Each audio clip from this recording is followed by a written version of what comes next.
Okay, sweet. So, this is gonna be. Oh my god, I have a lot of tabs open.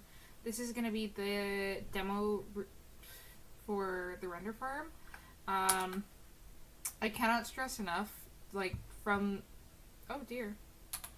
From the very beginning, how important it is that you have a good file system. If your files aren't organized and they're kind of just a mess, and you have project files and scene files and scene files and scene files, then you're going to have a really hard time with the render farm. So I'll just show you for an example.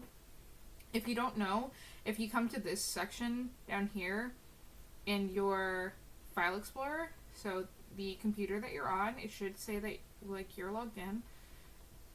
You click on the R drive, and you should make a folder that is just your first and last name, like basically like your either your first and last or your ECU email. So I did my first and last because there's no other Stella that goes here that is a student here. So I have a couple of different things in here. This is like an empty file. I don't actually know what it's doing in here. This is my film from last year, this is my demo reel from last semester, and this is my current film.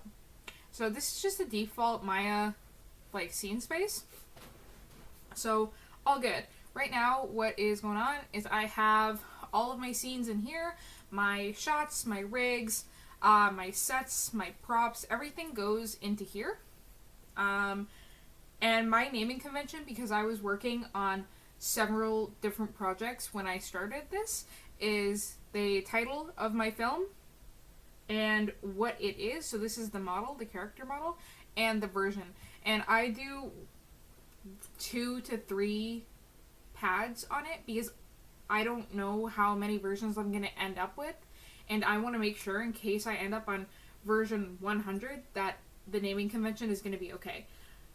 So that's what I usually do. The only thing I would change about this is that I have all these shots here, and I would definitely name them shot 10 or 010.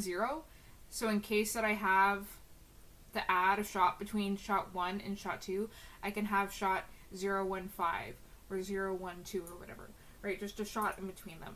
And then for like shot 11, it would be 0110, and so on and so forth. But I have all of my props and everything in here, all my rigs, etc., etc.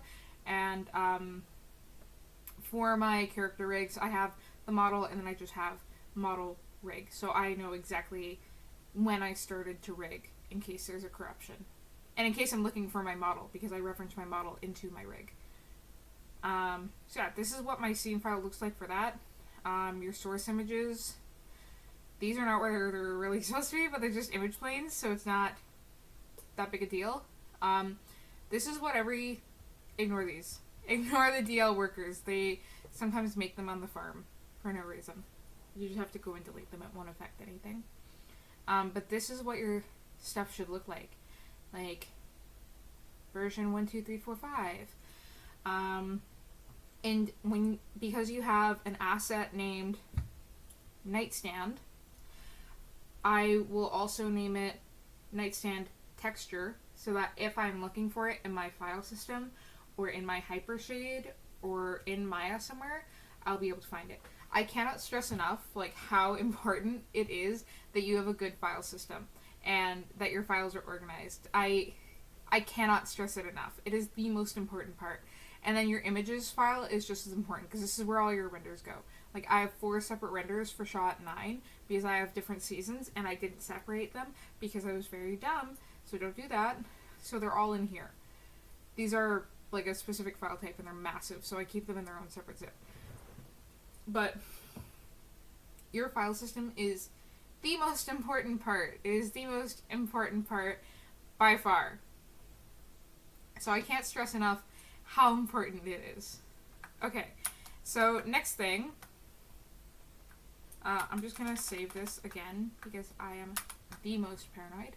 First things first is you need to set your project. If you're using PCYP, if you're using a computer that you've used a million times, you should just set your project regardless. So again, just the computer you're on, there should be an R drive, your name, your project, select folder, there you go.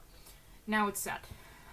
This scene is obviously not done. I'm still working on it, so ignore that. We have a couple of different things that I need to show you guys. First is, this is what my project is looking like. So first thing is, you can go and delete unused nodes. Any texture that isn't assigned to something, and look at that, I did have some unused nodes.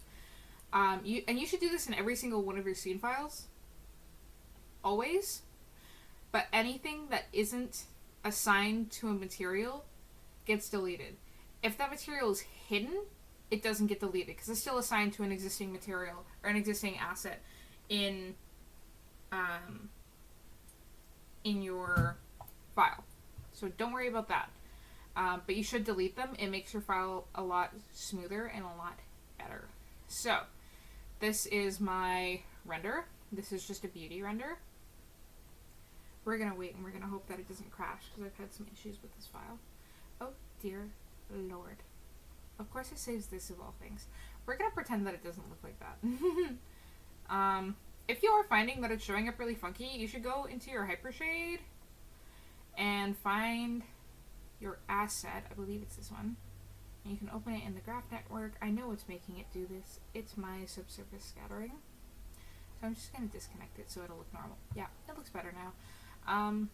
Yeah, so I'm still in the progress of, doing the lighting, making everything look pretty, doing the subsurface scattering on a couple of assets. I'm just tweaking it. But this is what it looks like right now. We're going to pretend that it's lit and it looks gorgeous. It does look gorgeous, but we're just going to pretend that it looks even more gorgeous than it already does.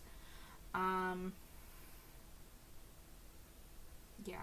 And I'm not done applying all of my textures either. There's some assets like this down here doesn't have a texture. These guys up here don't have a texture. She's looking a little bit more fuzzy than I think I want, but that's okay. I'm wondering what's going on here before I send it to the farm. I think this is just a really weird shadow. Yeah, because there's nothing clipping, so it must just be...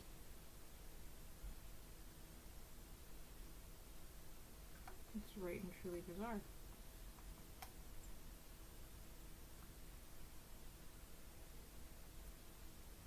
It's really bizarre. Okay then. It's not important right now. Oh well. I'm just gonna switch to camera 1. I think it is just weird lighting. Oh well. Yeah, so this is where my render is looking like right now at the moment. This is my camera angle and everything at the moment. Yeah, there's some stuff that needs some things still. And I'm actually just gonna hide that. Yeah, because it's annoying.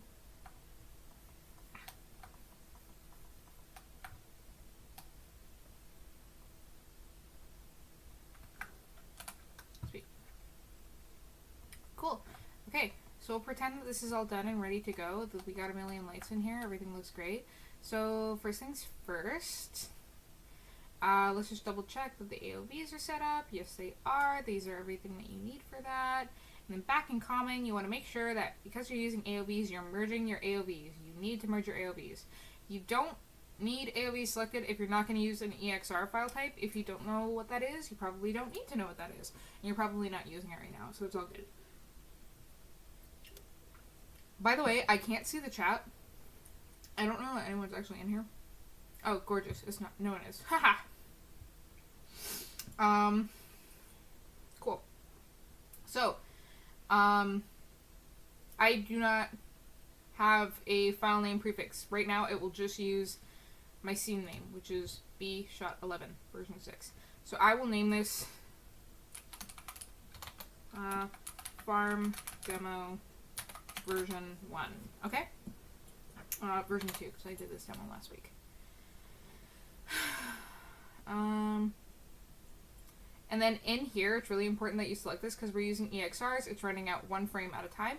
So we need to say name _ frame. This number, the pound, the hashtag, is the number of your file, .ext. You can also use dot if you prefer. I just like underscores better. If you went from 24 frames to 30 frames, you'll have to change your preset. This is 400 frames. And you have to have a start and end for this because it can really mess up the farm. I've had issues with it before, and we want to make sure that we have the appropriate cameras rendering. I don't want this one. This is referenced from a different file. I don't want it to be renderable. I only want camera 1. And if you are not sure which is your camera, go and find it and name it. I like to name it after the shot that it's in. So this is shot 11. So I like to name it after the shot that it's in. Gorgeous. We do not want a custom preset. We want HD 1080, HD, I think for some of the second years, for depending on what class you're in, yours is HD 720 is fine. I wouldn't go for 540. I think that's really small and not very good resolution. So 720 is good. 1080 is ideal. Any 4th years or 3rd years, I think that is what you're recommended to render out. If you're in the show, that's what you have to render out with. This is what my samples are looking like. It's maybe a little bit high. I don't have any transmission in this scene, so we're not going to use that. I have some surface scattering. I'm not going to play with these right now, just because for demo purposes. This needs to be set to CPU all of the time. And don't touch anything else. Just make sure this is set to CPU, please. You will also in here pick what render you're layering. Or, nope, other way around. What layer you are rendering. I only have 1 layer because I'm lazy. And frame padding I use 4 because I have 400 shots, so that is 3 digits, and I want to have 1 extra 0 just in case because I am paranoid. It is ideal to be paranoid when you are dealing with something as finicky as a render farm, as lighting, as all of this stuff, okay? Be paranoid. Please be paranoid when it comes to your file system and making sure that things work. You should triple check everything that you do. I literally cannot stress it enough, okay?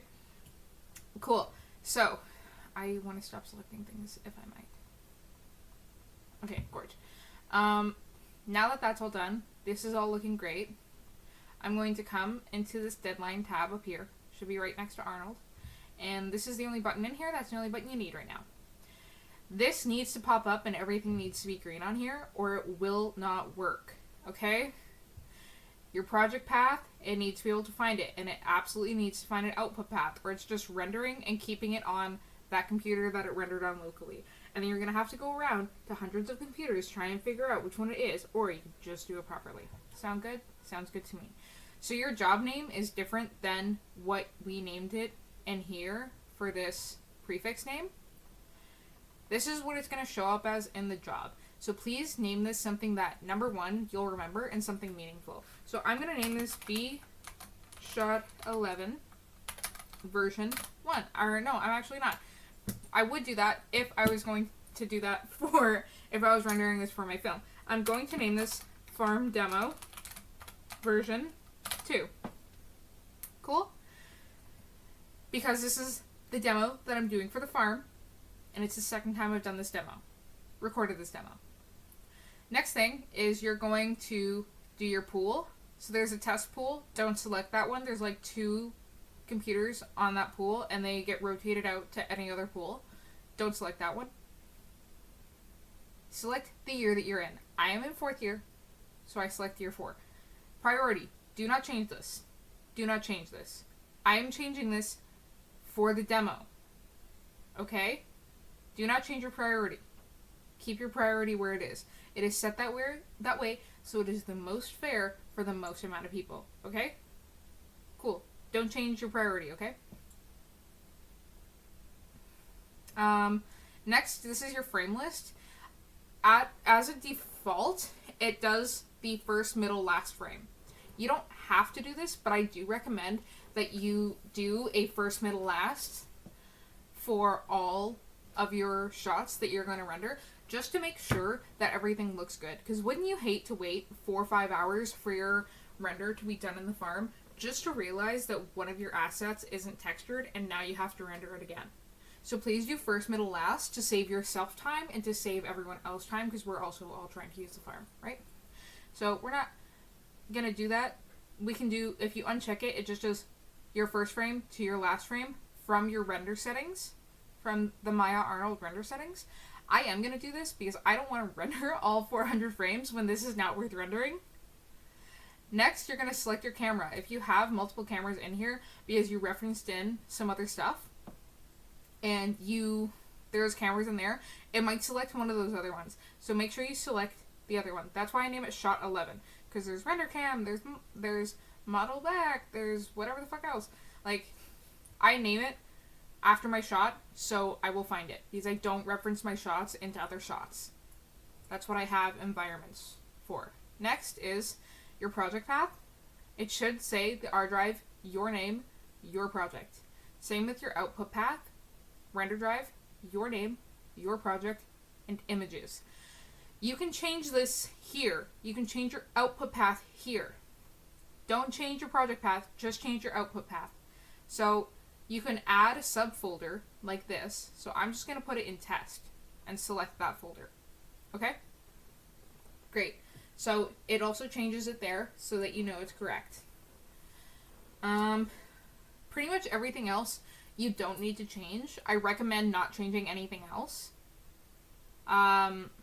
You only want one task per, one frame per task, sorry. And everything else is good. Don't change this. This needs to be Maya render job. You're not using Bifrost. You're not using scripts to render it. It should stay in Maya. I know there's an Arnold one. Just use Maya. Just use that one as default. Do not change any of these other settings. It only serves to hurt you and frustrate you. Okay? So next, you're just going to hit submit job and wait. It's going to take a couple of seconds to go through. Great. This is what you want. It says this job was submitted successfully using renderer Arnold. Perfect. We can close that and we can open deadline. There's multiple deadline things in here. We only want deadline monitor. You don't need to know how to use the other ones. You just need the monitor. This is how you're going to monitor your job. So it also takes a quick second to open.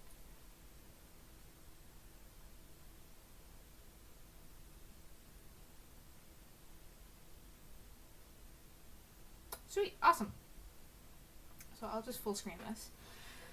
So here it is. It's in there. It will say queued for a little bit. It could be queued for a really long time. You can see in here your job name, how many errors it is, any comments you've made on it. Don't worry about doing that. And your pool and what you're rendering with. And then the status of your job as well and when you submit it and all that. So as you can see, I've had many jobs and some of them are in red or in gray. The gray ones just means that you suspended the job or that it was suspended for you. I suspended this because it wasn't working and I was annoyed. So I just sent it again because I also only sent 2 frames and that was dumb. So anyways, this is going to be queued for a little bit. How quickly your job gets picked up by a renderer depends a little bit on what pool you're in and when you submit it. There's a lot of computers in every pool so that everyone can be accommodated. It's just kind of when you submit it. Right now it's 5 o'clock when I'm recording this, so it's definitely gonna be a bit. Sorry, I see someone. Oh, it's unimportant. Okay, cool. So it's 5 o'clock as of recording this, so the lab is probably pretty full. There's probably a lot of people on campus right now using computers, rendering stuff locally, etc. So it might take a little bit to get picked up. That's totally fine. It just is what it is. There's nothing you can really do about it. Changing your priority will not change this, okay? You'll still have to wait for it to get picked up because if computers aren't available, they just are not available. Cool? Sweet. So I'm going to show you an example of a job that was successful. This was 140 frames. Gorgeous, gorgeous. And as you can see, there's a bunch of different renderers that was doing it, but for a long time, for actually most of the time, it was just the same 4. So sometimes you only get picked up by 4, and you just hang out with those 4. That's totally cool. It depends on what time of day. It looks like this was at like 5 o'clock that it did this yesterday. So yeah, 4 renderers at 5 o'clock. That's usually pretty good. You can also see on this other side, if we just slide this over, the total runtime. This was like 4 hours. You can see some of my other jobs are like 14 hours. Those are definitely a lot bulkier. And like down here, you can see that this was 22. This was very long. And they all failed because there was something wrong. Because it was all failed by PCOIP 24. Oh, and this was like recent too. There was a problem with this one, so don't worry about it. So yeah, this looks good. You can see I have 5 errors in this one. Here they are. And as you can see, they're all made by Studio 17. So sometimes if the same renderer fails multiple times, or if it fails consistently, it will be sent to the farm's jail. Because there's just something wrong with that renderer and it needs to be fixed. It happens sometimes. It's no biggie. It's nothing that you did. It just happens. They all need to be maintained, and this is kind of how we flag it sometimes. So as you can see, the error is that it couldn't find this model. If this is happening with every single one of the renderers that picks up that job, it might be that you actually should go and check your file system to make sure that the renderer actually can find it. So if we go in here into my scene file, we actually can find it immediately. It's one of the first things in this file, and there's nothing wrong with it, but we know that it's just because it was render 17, because that was the one that was failing consistently, and that's where all my errors came from. So it got sent to jail. Let's say this one. This has 97 errors, but it was completed. It took 13 hours. And if we look over here, the render times are between like 50 minutes. For some of them, they're quite long. Yeah, like for some reason it's 5 minutes here. Maybe Cintico 3 is just like really goated, or maybe it didn't render out properly. You might find that happens. So make sure you go through all of your renders and make sure that nothing is wrong. If you see like flickering, that might be something that's wrong with it. That might be like a rendering error. So as you can see, there's a couple different errors here between different renderers. We'll come back to that. So it gives me this really nondescript error, just that it has been exited or terminated. And that's really nondescript, and not really that helpful. The good news is that this isn't your fault. You didn't do anything wrong. The bad news is that there's nothing that you can do about it. The main issue is that around like midnight to like 1 a.m., around that time, the render farm switches over to night shift. So all of the computers shut down at around 1 a.m. and restart so that they can all be on the render farm. So every desktop, anything that isn't a Mac, does this.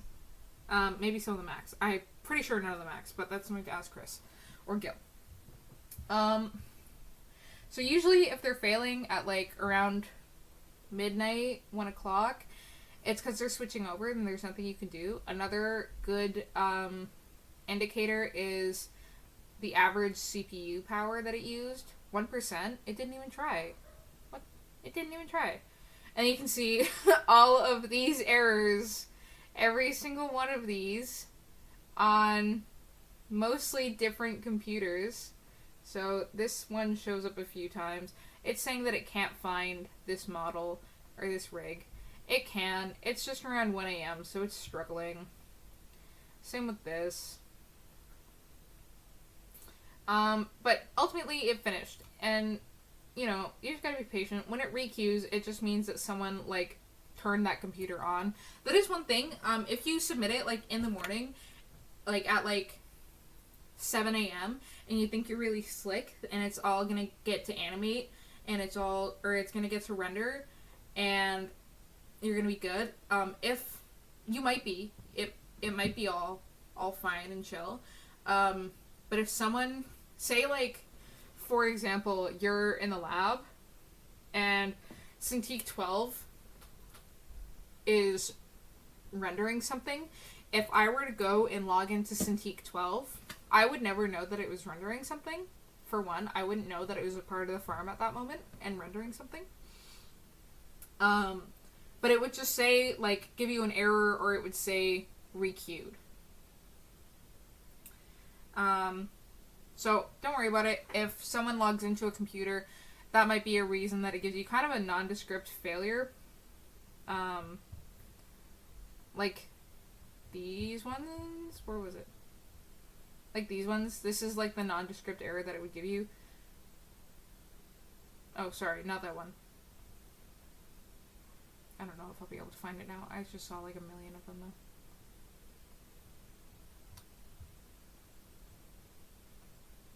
Yeah, this one. This nondescript error. Someone probably turned that computer on, started using it, or it updated, etc. There's like a bunch of reasons that it would give you this nondescript error. It's unimportant though. Just that the job completes. If your job looks like this, and they all failed, one thing about this render was that they all failed all at the same time. Like as soon as I submitted it, it failed for some reason. We don't always know why, to be honest. So don't like worry about it too much. It happens.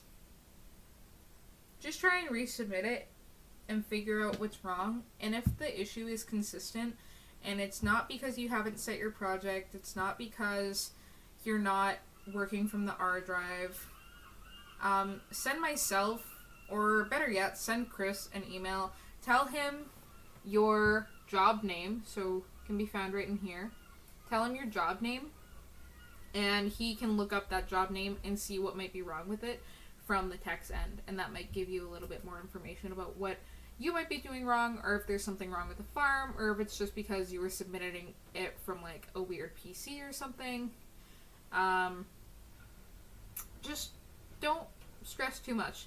What I personally like to do, I like plan my day so I can submit things to the farm at like 8 p.m. Most people are leaving the lab at that time, so there's more computers opening up, and most people are not there anymore, I guess. So your job gets picked up a lot quicker, so you'll know a lot sooner if there's something wrong with your job, if it'll like fail it immediately like this, or if you need to resubmit it because you didn't set your project or something. Yeah, so I like to submit it at like 8 p.m. Then I can also just log off for the night, and it can render overnight, and I'll come back in the morning and be like, oh my god, it worked! It looks glorious! How beautiful! And I can start comping. And then I don't have to sit there and watch it all day and like rock back and forth in my chair and be all scared. So this is my last official day peer tutoring, but if you have any questions that is specific to the render farm, please don't hesitate to reach out. I'm more than happy to hop on Discord or on Zoom or Teams or whatever your preferred method is and talk with you and figure out what's wrong, and if it's something maybe on your end or if it's something more technical that we need to reach out to Chris and Gil for. The goal of the render farm is to avoid what I see a lot of people doing, and what the techs are noticing a lot of people doing, is they're taking up like a bank of computers or like a classroom of computers and setting them to render locally. And it can be a little easier, like it seems like it's a time saver because you don't have to render through the farm, but you're, number one, you're taking computers out of the farm, which is really, really frustrating for people who are trying to render through the farm, but you run the risk of people stopping your renders because because they log into that computer, or the computer shutting down, or them freezing and crashing, or them just not turning out well, and then because you're rendering a lot of frames on different computers, they might all turn out a little bit differently, and you'll have a hell of a time comping it. So just render through the farm. It's way more consistent, it's a really powerful tool, and you have access to it, and you won't have access to it after 4th year.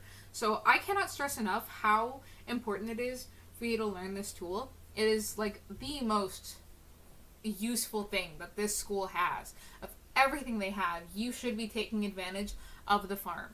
Like, I literally cannot stress it enough that you need to take advantage of this farm. Okay? So please, if you need anything, please reach out to me. I'm happy to help you. I am just working on my film for the next couple of weeks. You're not bothering me.